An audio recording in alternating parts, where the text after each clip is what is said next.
Hi, my name is Christy Whitman, and I'm going to show you step by step how to create your ideal body within 8 short weeks and how to keep your ideal body forever, right now in this free presentation. You'll learn exactly how to create your ideal body with no dieting, no food restrictions, and no guilt. I promise.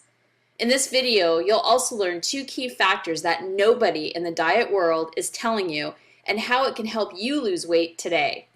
Plus, you'll learn the best advice that will ensure that you actually keep your ideal body forever, unlike those fly-by-night crash diets. This is completely opposite from the run-of-the-mill advice that you get from all the doctors, trainers, and diet programs you see out there. So I'm going to warn you though, I have a lot of friends in the industry who won't like what I have to say, so I'm not going to leave this presentation up for long. So if you're ready, then let's get started. First, we really need to define what it means to create your ideal body. You are totally different from anybody else, and while you may want to lose 20 pounds in the first month, following my advice in this video, that may not be what's ideal for you. How much you lose in the first month really depends more on how much you have to lose in total and less on how much you'd like to lose. Meaning, if you're 30 pounds overweight, losing 20 pounds in the first month is just not realistic, nor is it healthy. I don't recommend it.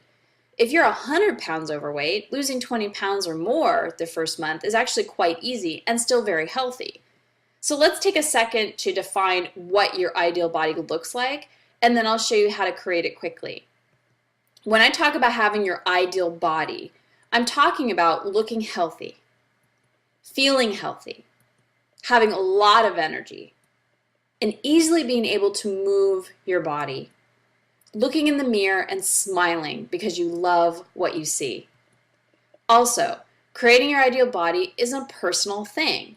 It's different for everyone because we all have different bone structures, genetics, and body shapes. Don't worry about what the advertisements say or what the media says, your ideal body should be or what you should look like.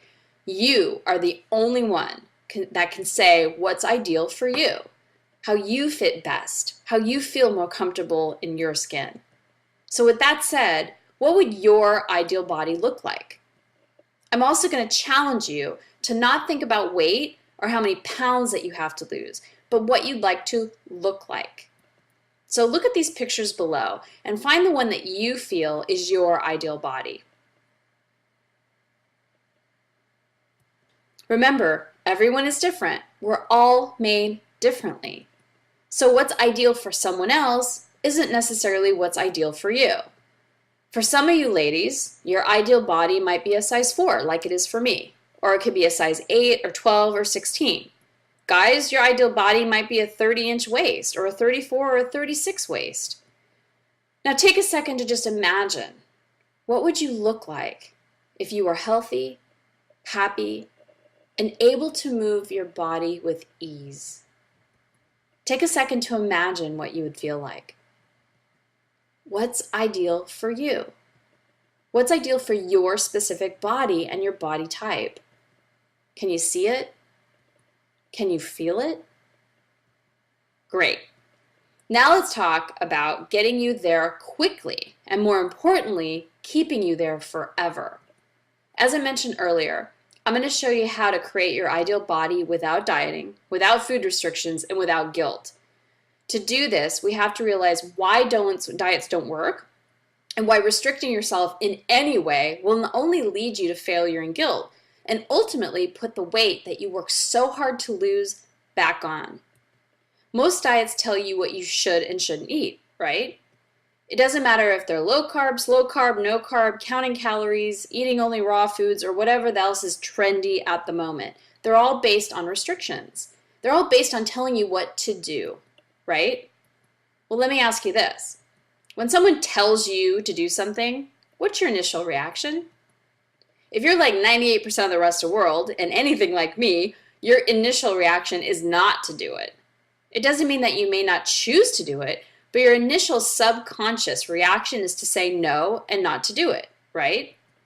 If I walk up to you on the street and say, give me $5, what's your instant response? No. And while you may ask, why should I give you $5? You're doing this because your subconscious mind already decided no.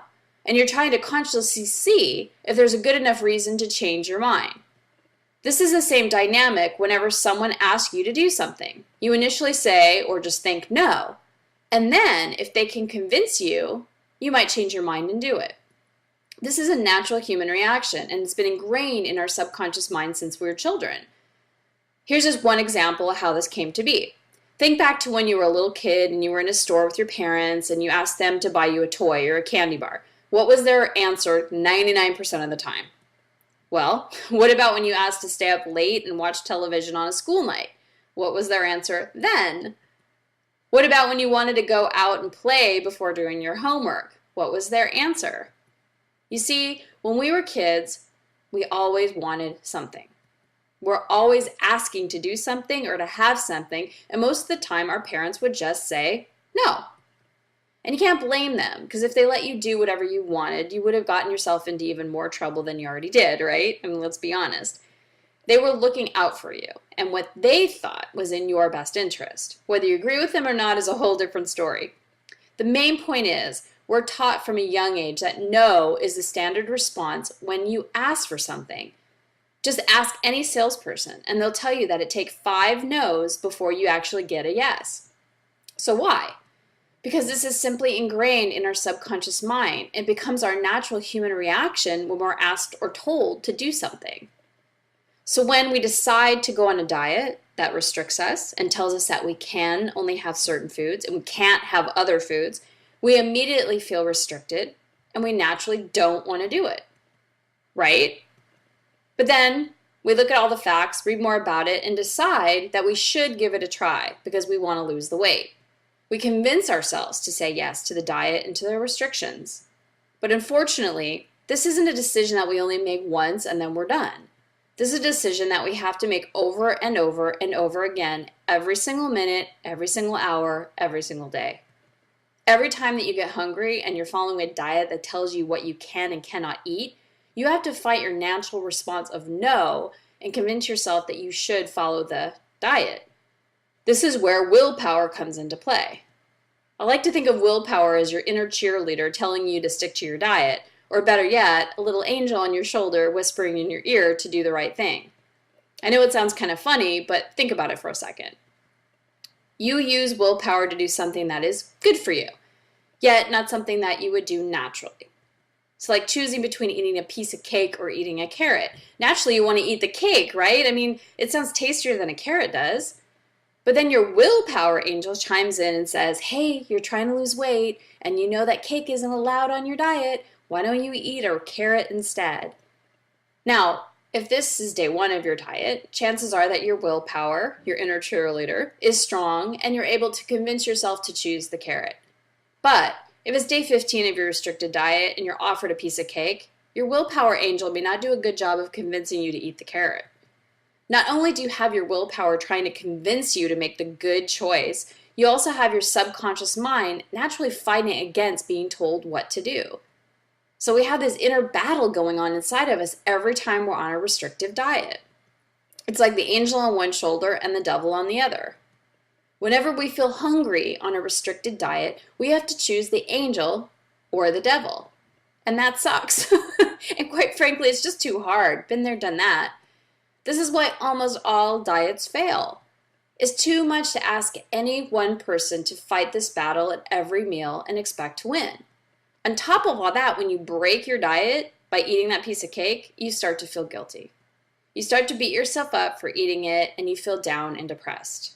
And then what happens when we feel down? We actually turn to food, and not the good ones either.